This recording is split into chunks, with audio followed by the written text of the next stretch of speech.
Det,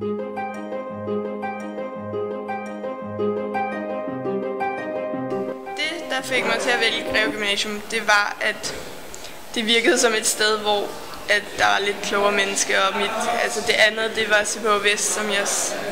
Og så det var egentlig de to, jeg sådan var mest tiltrukket til, og så synes jeg bare, at Greve Gym, det virkede som det bedste valg, og det valg med studieretningen, der passede mest til mig. Jeg synes, det er fedt at gå på Greve Gymnasium.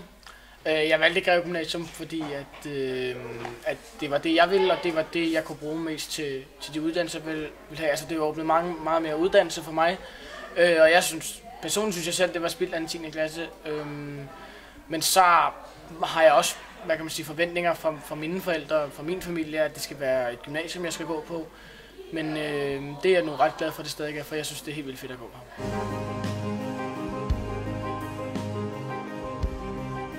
Altså, der er en del flere lektier. Mængderne er meget større, og man skal gå lidt mere i dybden med det. Men ellers synes jeg, at det er fint nok. Afleveringerne, man får på Greve Gym, de er sådan, der er... Altså, det er overskueligt, men nogle gange så finder man sig selv sådan en side sådan dagen før. Fuck, det er aflevering for.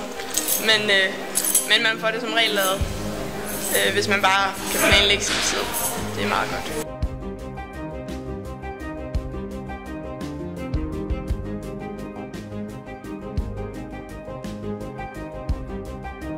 Det er rigtig spændende at være ny elev på Greve Gymnasium, og det er fedt at møde nogle nye mennesker og være i nogle helt andre omgivelser.